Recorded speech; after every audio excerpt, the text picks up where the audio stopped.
प्यारे साथियों, कैसे हैं आप लोग। उम्मीद करते हैं दोस्तों आप लोग बहुत अच्छे होंगे और आपकी पढ़ाई भी बहुत ज़बरदस्त तरीके से चल रही होगी। दोस्तों आज आप लोगों के लिए, जैसा कि आप लोगों ने थंबनेल में देखा होगा, ठीक वैसे ही हमने आप लोगों के लिए हिंदी प्रैक्टिस सेट 8 लेके आए हैं, जिसमें हम आपको दोस्तों हिंदी के सारे चैप्टर कंप्लीट करवा देंगे। लगभग सारे चैप्टर इसमें आ जाएंगे। और दोस्तों इसके पहले हमने आपको 7 प्रैक्टिस सेट करवा चुके हैं। अगर आप लोग देखना चाहते हैं तो आप लोग वीडियो जाके देख सकते हैं। तो आइए स्टार्ट करते हैं दोस्तों। Practice set number 8, question number 1 कहता है निम्नलिखित में से किस शब्द में नी प्रत्यय नहीं लगा है। निम्नलिखित में से किस शब्द में नी प्रत्यय नहीं लगा है। तो सबसे पहले दोस्तों प्रत्यय जान लेते हैं। प्रत्यय आया है तो प्रत्यय जान लेते हैं, उसके बाद आंसर करते हैं। तो प्रत्यय क्या होता है दोस्तों? वे शब्दांश जो किसी शब्द के अंत में लगकर उनके अर्थ में विशेषता ला देते हैं। समझ रहे हैं दोस्तों? वे शब्दांश जो किसी शब्द के अंत में, मान लो कोई भी शब्द है, जैसे शेरनी, मान लो शेरनी, तो अंत में, शब्दों के अंत में जो लग के उनके अर्थ में विशेषता ला देते हैं। शेर, जैसे कि शेरनी, ये इसको ले लेते हैं तो देखो क्या होता है, शेर और नी जुड़ा है, ये यही वाला शब्द जुड़ के एक अर्थ बना देता है शेरनी। शेर से शेरनी हो गया।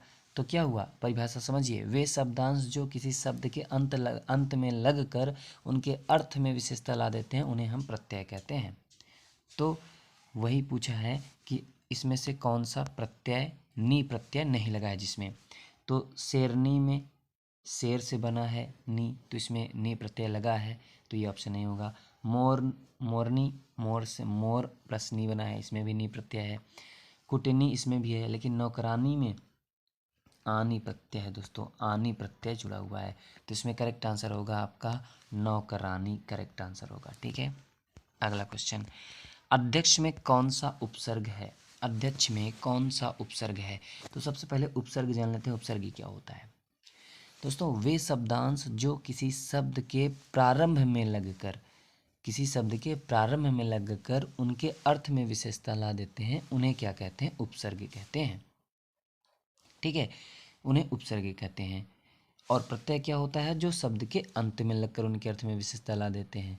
और उपसर्ग वो होते हैं जो शब्द के प्रारंभ में लगकर उनके अर्थ में विशेषता ला देते हैं। समझ गए सब प्रत्यय और उपसर्ग में अंतर? तो ठीक है, अब दोस्तों इसका जो आंसर होगा, अध्यक्ष में कौन सा उपसर्ग है। तो अध्यक्ष में जो उपसर्ग होगा, अगर अध्यक्ष को हम तोड़ेंगे तो किस में आएगा? अधि धन अच्छ, अधि धन अच्छ में होगा।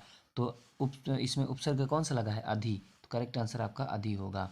ठीक है, अब दोस्तों थोड़ा सा उपसर्ग के बारे में और जान लेते हैं। उपसर्ग के जो टाइप होते हैं दोस्तों, वो कितने, वो इसके कई नाम होते हैं। उपसर्ग के, उपसर्ग के कई कई कई नाम होते हैं। जैसे कभी कभी उपसर्ग न लिख करके ये सब नाम प्रयुक्त होते हैं। तो जैसे उपसर्ग का एक नाम है आदि प्रत्यय। क्या है? एक आदि प्रत्यय के नाम से भी जानते हैं। जब आदि प्रत्यय कहीं लिखा रहेगा तो आप सोचेंगे ये प्रत्यय है, लेकिन नहीं, आदि प्रत्यय लिखा रहेगा, इसका मतलब उपसर्ग का एक नाम है आदि प्रत्यय। और दूसरा का नाम है व्युत्पत्ति मूलक प्रत्यय। क्या है? व्युत्पत्ति, व्युत्पत्ति मूलक प्रत्यय। ठीक है, व्युत्पत्ति मूलक प्रत्यय। और तीसरा जो नाम है रचनात्मक प्रत्यय दोस्तों। ठीक है, कौन सा है? रचनात्मक प्रत्यय, रचनात्मक प्रत्यय। ठीक है, रचनात्मक प्रत्यय। तो प्रत्यय लगने से ही आप लोग ये ना समझिएगा कि ये प्रत्यय है, ये उपसर्ग के नाम है।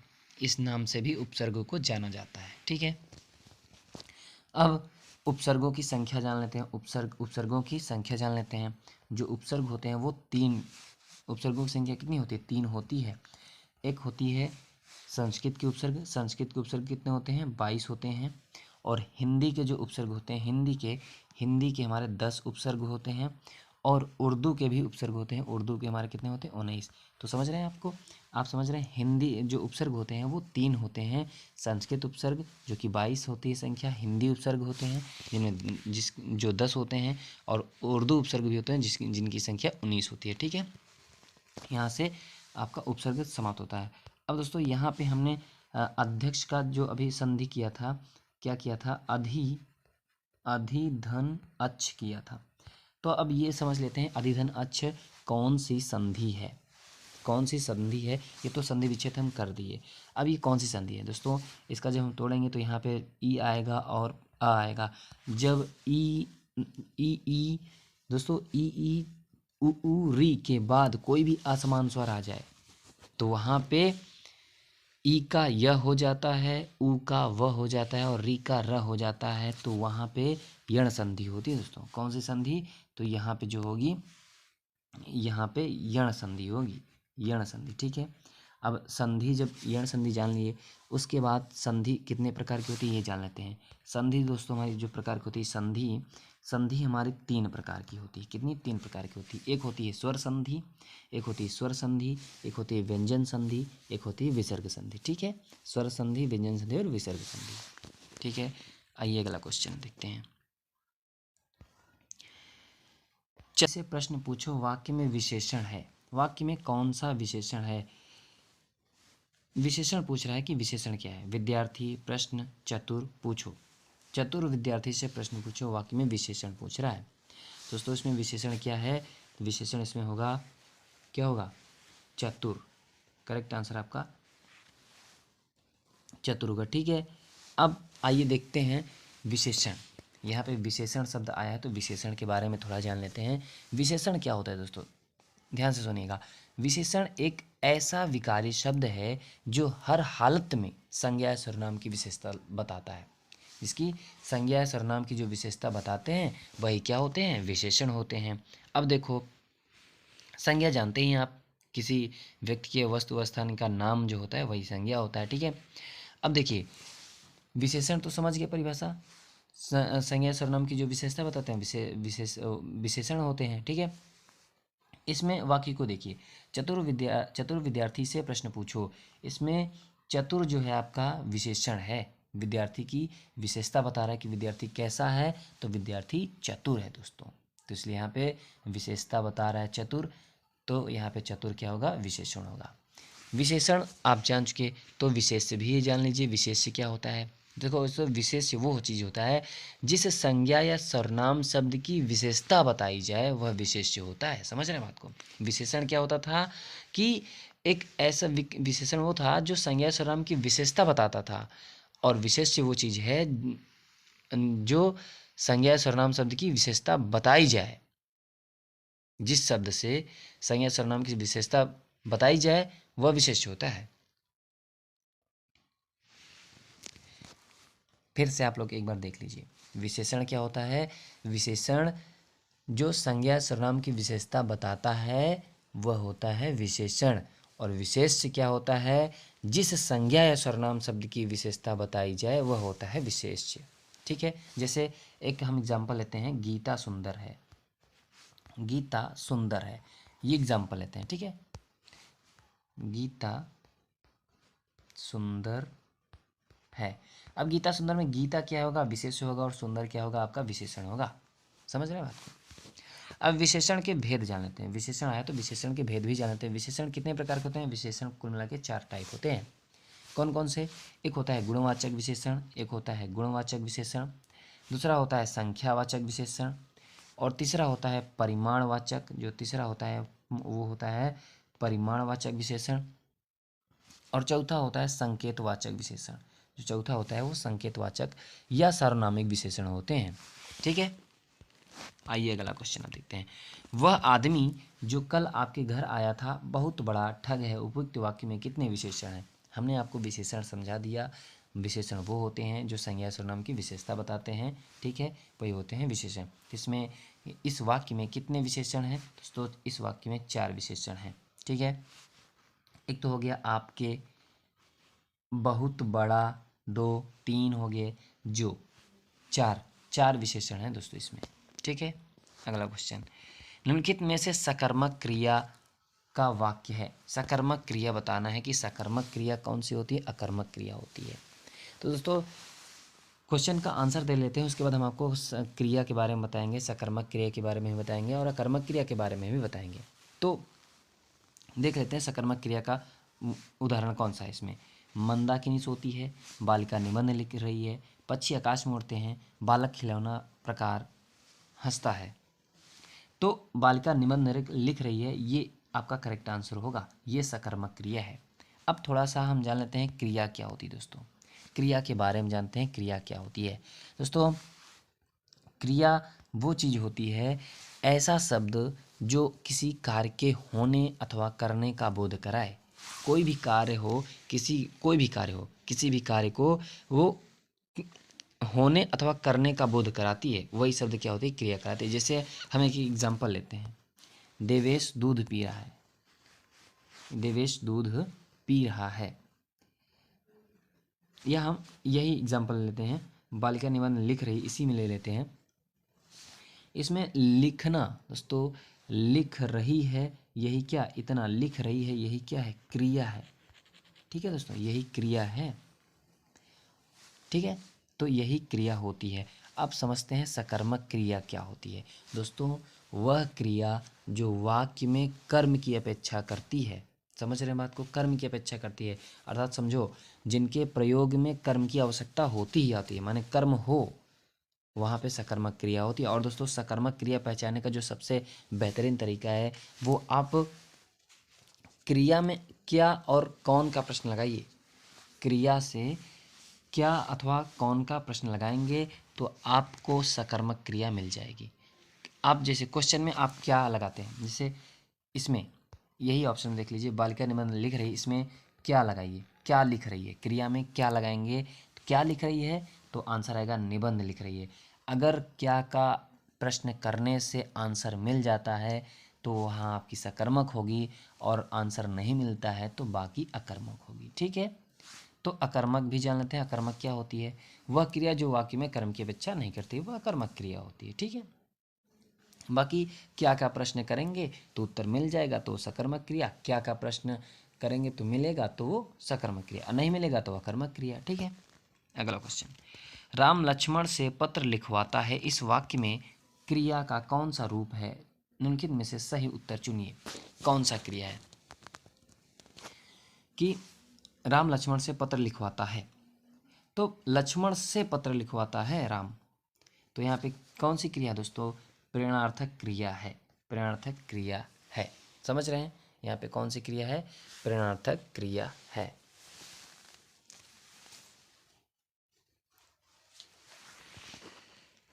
अगला क्वेश्चन दोस्तों, निम्नलिखित में से कौन सा तत्पुरुष समास का उदाहरण नहीं है? तत्पुरुष समास का उदाहरण नहीं है। राजकुमार, यज्ञवेदी, आजन्म, ग्रामवासी। तो उदाहरण नहीं है समास, तत्पुरुष समास का उदाहरण नहीं है, तो वो है दोस्तों आजन्म। करेक्ट आंसर आजन्म होगा।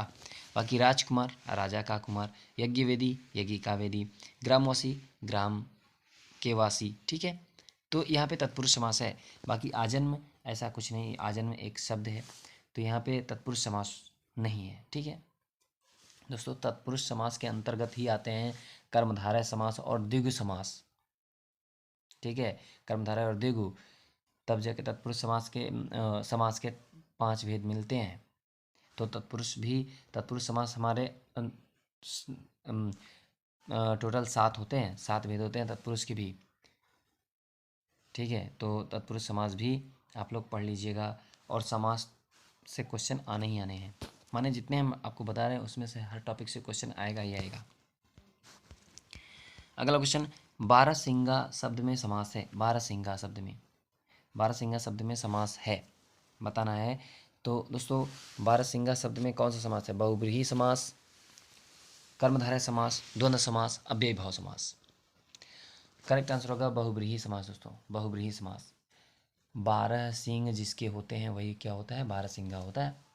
दोस्तों, समास शब्द आया तो थोड़ा सा हम समास के बारे में पढ़ लेते हैं, समास क्या होता है। समास 5 भेद होते हैं दोस्तों।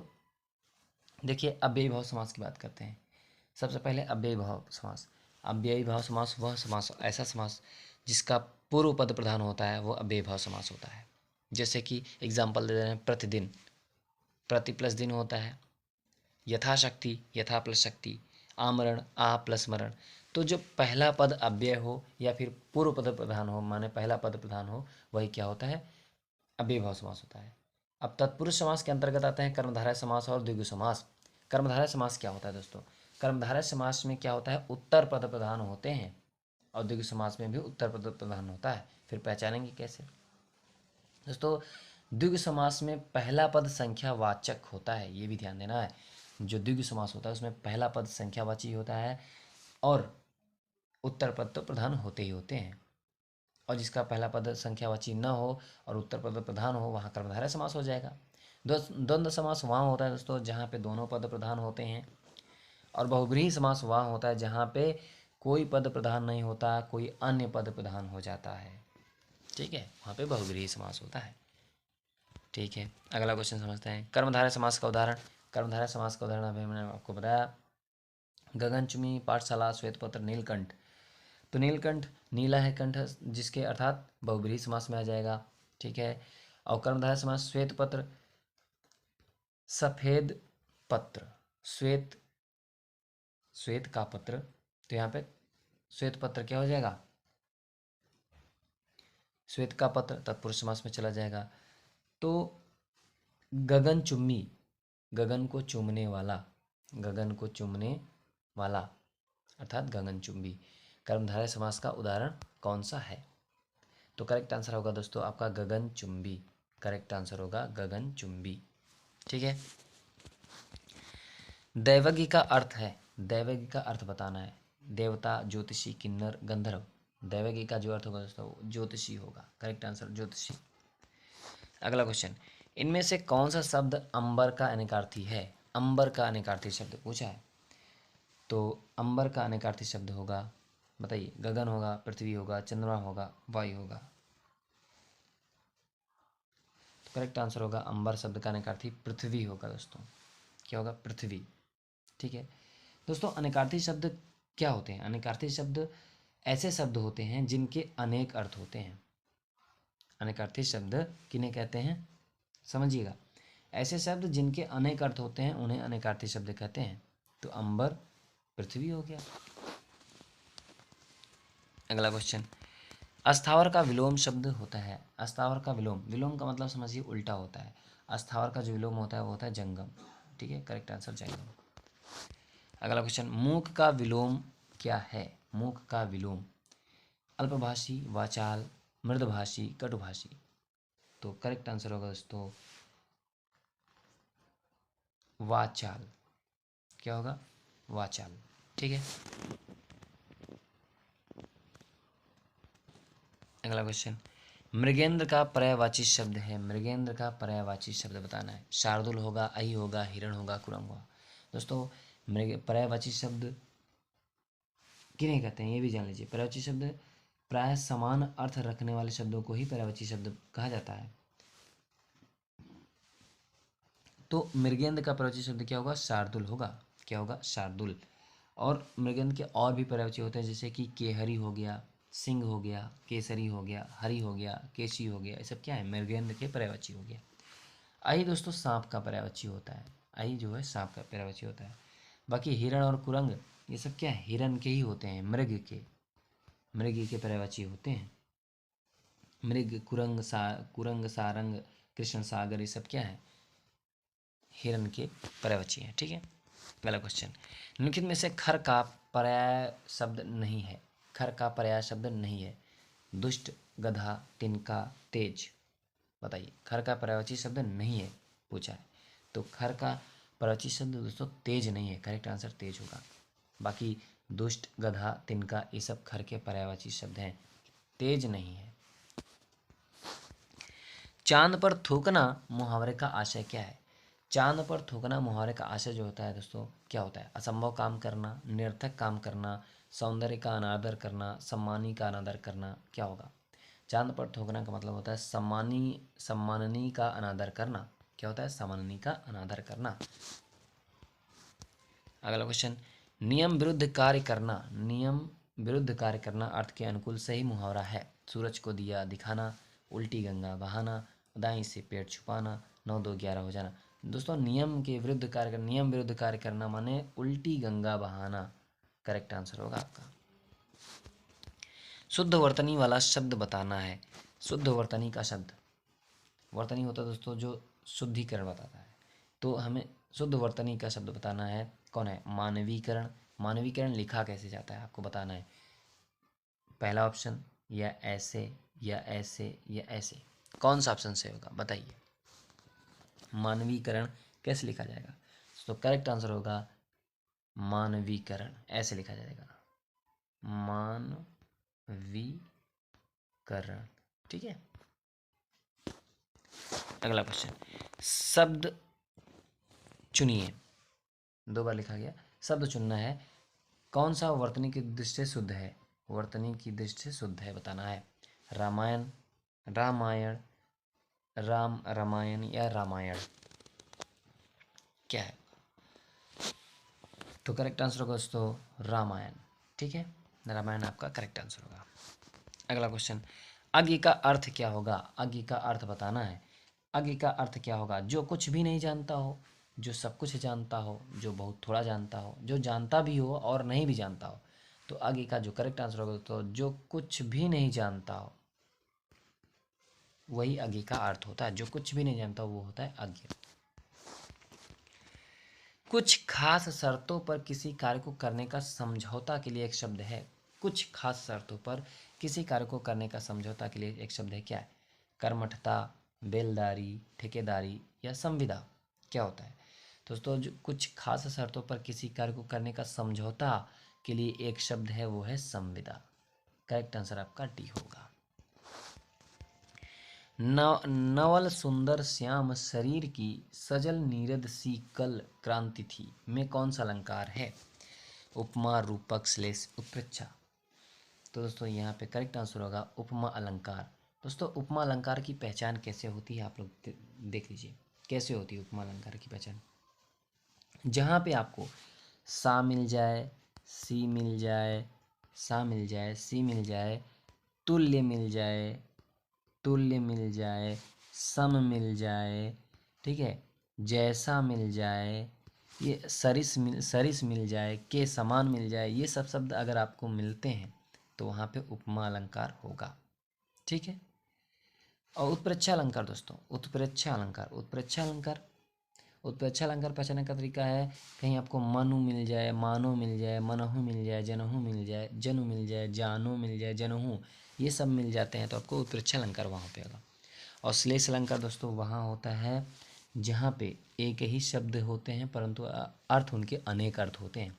एक ही शब्द के अनेक अर्थ जहाँ हों वहाँ पे श्लेष अलंकार होता है। और यमक अलंकार भी देख लीजिए, यमक अलंकार शब्द जितनी बार आता है उतने ही अर्थ निकलते हैं, वहाँ पे यमक अलंकार होता है। जितने शब्द आएंगे उसके अर्थ भी उतने निकलेंगे तो वहाँ पे यमक अलंकार आ जाएगा। और रूपक अलंकार दोस्तों वहाँ पे होता है, रूपक अलंकार पहचानने का तरीका योजक चिन्ह होता है, उसमें बीच में योजक चिन्ह रहेगा इस तरीके से, लेकिन सासी सी नहीं रहेगा। इसमें सासी है तो यहाँ पे उपमा अलंकार हो जाएगा, रूपक में योजक चिन्ह रहेगा बस। ठीक है। अगला क्वेश्चन दोस्तों, श्लेष अलंकार होता है, श्लेष अलंकार होता है, श्लेष अलंकार कैसा होता है? शब्द अलंकार, अर्थ अलंकार, उभय अलंकार या उपयुक्त में से कोई नहीं, बताइए क्या होगा? दोस्तों आपका जो करेक्ट आंसर होगा वो होगा, क्या होगा? अर्थ अलंकार। ठीक है, श्लेष अलंकार अर्थ अलंकार है। अगला क्वेश्चन, हिंदी की विशिष्ट बोली ब्रज भाषा किस रूप में सबसे अधिक प्रसिद्ध है? हिंदी की विशिष्ट बोली ब्रज भाषा किस रूप में सबसे अधिक प्रसिद्ध है? राजभाषा, तकनीकी भाषा, राष्ट्रभाषा या काव्य भाषा, कौन सी होगी दोस्तों? दोस्तों जो हिंदी की विशिष्ट बोली है ब्रज भाषा वो होगी आपकी काव्य भाषा। कौन सी? काव्य भाषा होगी। अगला क्वेश्चन, ब्रजबुली नाम से जानी जाती है, ब्रजबुली नाम से बोली जाती है कौन सी भाषा? पंजाबी, मराठी, गुजराती, पुरानी बांग्ला। तो ब्रजबुली नाम से जानी जाती है वो हमारी पुरानी बांग्ला, पुरानी बांग्ला ब्रजबुली नाम से जानी जाती है। अगला क्वेश्चन, मगही किस भाषा की, मगही किस उपभाषा की बोली है? मगही राजस्थानी, पश्चिमी हिंदी, पूर्वी हिंदी, बिहार या बिहारी। तो मगही दोस्तों बिहारी की उपभाषा की बोली है। ठीक है। अगला क्वेश्चन, मैथिली बोली के लोकप्रिय कवि हैं, मैथिली बोली के लोकप्रिय कवि कौन है? तुलसी, जयसी, विद्यापति, नंददास। तो करेक्ट आंसर होगा आपका विद्यापति, विद्यापति मैथिली बोली के लोकप्रिय कवि हैं। अगला क्वेश्चन, हिंदी दिवस किस दिन मनाया जाता है? हिंदी दिवस किस दिन मनाया जाता है? तो हिंदी दिवस 14 सितंबर को मनाया जाता है। 14 सितंबर को मनाया जाता है। दोस्तों भारतीय संविधान में हिंदी भाषा को 14 सितंबर कब 14 सितंबर 1949 को मान्यता प्रदान की गई थी। इसलिए इसी दिवस 14 सितंबर को ही हिंदी दिवस मनाया जाता है। ठीक है, अगला क्वेश्चन, निम्न शब्दों में प्रत्यय के लिए सही विकल्प चुनिए। दोस्तों प्रत्यय हम आपको बता देते हैं प्रत्यय क्या होता है, इसके पहले बताए हैं और उपसर्ग भी बताए हैं। तो मच्छरदानी क्या होता है? मच्छरदानी में प्रत्यय कौन लगा है? तो दानी प्रत्यय लगा है दोस्तों। Correct answer D. रसोईया में प्रत्यय है दोस्तों, रसोईया में प्रत्यय है। कौन सा प्रत्यय है? तो रसोईया में दोस्तों कौन सा प्रत्यय है बताइए? या आ रस। करेक्ट आंसर होगा दोस्तों या। रसोईया या में या प्रत्यय। ठीक है, अगला क्वेश्चन, निम्न में अल्प प्राण व्यंजन कौन सा है? अल्प प्राण व्यंजन कौन सा है? ख ग घ ठ। दोस्तों अल्प प्राण व्यंजन होते क्या हैं देख लीजिए। अल्प प्राण व्यंजन वो होते हैं प्रत्येक वर्ग का, वर्ग जानते ही हैं, जैसे क वर्ग, च वर्ग, ट वर्ग, त वर्ग, प वर्ग। ठीक है, वैसे ही प्रत्येक वर्ग का पहला वर्ण, तीसरा वर्ण और पांचवा वर्ण और साथ ही साथ में अंतस्थ व्यंजन भी, अंतस्थ वर्ण भी हो, वहाँ पे अल्प प्राण होता है। तो देखिए पहला प्रत्येक वर्ग का पहला शब्द, पहला दूसरा तीसरा, तो इसमें क दूसरा है हमारा, होगा नहीं। ग हमारा तीसरा है, घ हमारा चौथा है, ठ हमारा दूसरा है। तो पहला तीसरा पांचवा होना चाहिए। तो तीसरा इसमें हमारा कौन सा मिलता है? ग मिलता है। तो करेक्ट आंसर हमारा ग होगा। अल्प प्राण व्यंजन कौन सा है? ग है। ठीक है, निम्न में से ओष्ठ वर्ण कौन सा है? ओष्ठ वर्ण अ आ ई उ, कौन सा ऑप्शन से होगा? तो दोस्तों ओष्ठ जो होते हैं, ओष्ठ के अंतर्गत आता है उ ओष्ठ के अंतर्गत आता है उ और प वर्ग आता है। ठीक है, प वर्ग। तो दोस्तों आप लोग उच्चारण स्थान भी अच्छे से याद रखिएगा।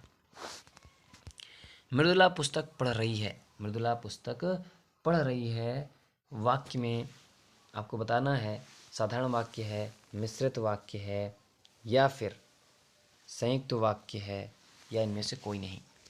दोस्तों मृदुला पुस्तक पढ़ रही है एक साधारण वाक्य है। कैसा है? एक साधारण वाक्य है।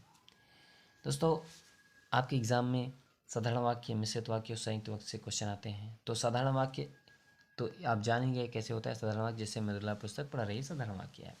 संयुक्त वाक्य कैसे पहचानेंगे? अगर आपको कहीं पे पर मिलता है, पर, किंतु, परंतु, इसलिए, और, या, ये सब शब्द मिलते हैं तो वहाँ पे संयुक्त वाक्य होगा। समझ रहे बात को? जहाँ पे भी आपको पर मिल जाए, किंतु मिल जाए, और मिल जाए, या मिल जाए, इसलिए मिल जाए, ये शब्द अगर मिलते हैं तो वहाँ पे संयुक्त वाक्य होगा। जैसे मैं एग्जांपल बोलता हूँ, ठंडी हवा चल रही थी इसलिए मैं जल्दी न उठ सका। तो यहाँ पे संयुक्त वाक्य है। ठीक है, यहाँ पे संयुक्त वाक्य हो जाएगा। अब मिश्रित वाक्य की बात करते हैं। मिश्रित वाक्य कैसे पहचानेंगे? जहाँ पे दोस्तों की वर्ड आता है, की, वहाँ पे हम क्या कहेंगे? मिश्रित वाक्य होता है। की वर्ड आ जाए, जैसे कि एग्जांपल में बोलता हूँ, मैं विश्वास के साथ कह सकता हूँ कि यह साइकिल मेरी है। तो वहाँ पे क्या होगा? निश्चित मिश्रित वाक्य होगा। ठीक है, मिश्रित वाक्य होगा। अगला क्वेश्चन, राज्यपाल में कौन सी संज्ञा है? राज्यपाल में कौन सी संज्ञा है? तो दोस्तों राज्यपाल में व्यक्तिवाचक होगा, जातिवाचक होगा, भाववाचक होगा, समूहवाचक होगा। राज्यपाल में तो जातिवाचक संज्ञा होगा। संज्ञा कितने होते हैं? 5 होते हैं। व्यक्तिवाचक संज्ञा, जातिवाचक संज्ञा, भाववाचक संज्ञा, समूहवाचक संज्ञा और परिमाणवाचक संज्ञा। तो यहाँ पे राज्यपाल जो है, राज्यपाल तो कई होंगे, राज्यपाल में सारे राज्यपाल आ जाएंगे। तो जो समस्त जाति का बोध कराए वहाँ पे जातिवाचक संज्ञा होती है। ठीक है, अगला क्वेश्चन, पेड़ पर पक्षी बैठे हैं, इस वाक्य में पेड़ पर पद में कौन सा कारक है। कारक आप याद रखिएगा, कारक से क्वेश्चन आएंगे जरूर। तो करण कारक होगा, अपादान होगा, संबंध होगा, अधिकरण होगा।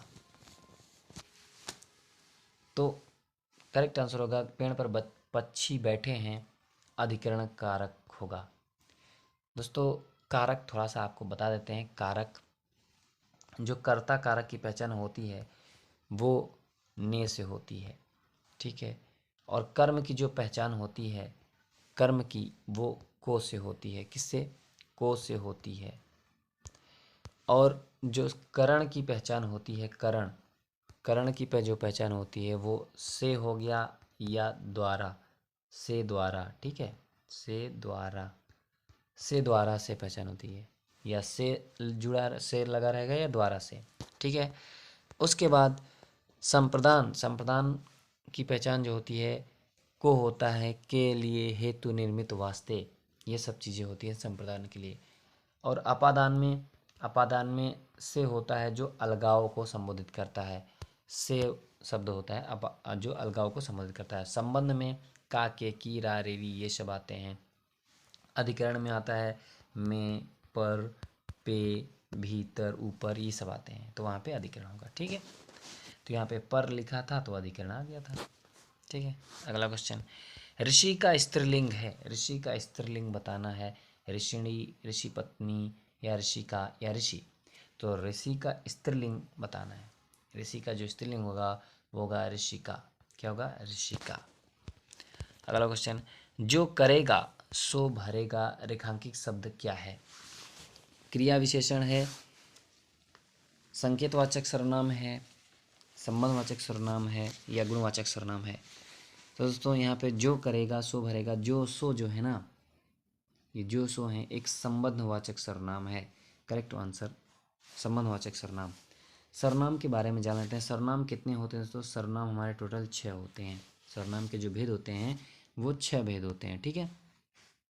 सर्वनाम के 6 भेद हुए। कौन कौन से? एक होता है पुरुषवाचक सर्वनाम, ठीक है। पुरुषवाचक सर्वनाम में भी 3 होते हैं, उत्तम, मध्यम, अन्य। दूसरा होता है निश्चयवाचक सर्वनाम। निश्चयवाचक सर्वनाम की पहचान कैसे करेंगे? यह वह शब्द आ जाएंगे, यह वह, ये वे, तो यहाँ पे निश्चयवाचक सर्वनाम हो जाएगा। अनिश्चयवाचक सर्वनाम, तीसरा सर्वनाम जो होता है अनिश्चयवाचक सर्वनाम होता है। इसकी पहचान कैसे करेंगे? कहीं कोई आ जाए, कुछ आ जाए, ये शब्द आ जाते हैं तो अनिश्चयवाचक सर्वनाम हो जाता है। और प्रश्नवाचक सर्वनाम वहाँ होते हैं जहाँ पे कौन, क्या, ये शब्द मिल जाए तो प्रश्नवाचक हो जाएंगे। और संबंधवाचक सर्वनाम जो मिल जाए आपको, सो मिल जाए, ये सब क्या होते हैं? संबंधवाचक सर्वनाम में आते हैं। और निजवाचक में आपको कहीं आप, स्वयं, खुद, ये सब मिल जाते हैं तो वहाँ पे क्या होगा? निजवाचक सर्वनाम होगा, ठीक है। अगला क्वेश्चन, कोई आ रहा है वाक्य में कोई किसी प्रकार का सर्वनाम है। अभी हमने आपको बताया कि कोई क्या है, तो कोई क्या है दोस्तों? कोई या कुछ हमने आपको बताया था, तो कोई क्या है? कोई यहाँ पे अनिश्चयवाचक सर्वनाम है दोस्तों। क्या है? अनिश्चयवाचक सर्वनाम। और निश्चयवाचक सर्वनाम में आता है यह वह। अनिश्चयवाचक सर्वनाम में कोई और कुछ। और प्रश्नवाचक सर्वनाम में कौन, क्या। संबंधवाचक सर्वनाम में जो, सो। निजवाचक सर्वनाम में आप, स्वयं, खुद, ठीक है। अगला क्वेश्चन दोस्तों, ये था आपके टोटल 38 क्वेश्चन, ठीक है। तो वीडियो कैसी लगी आप लोग कमेंट करके जरूर बताइएगा।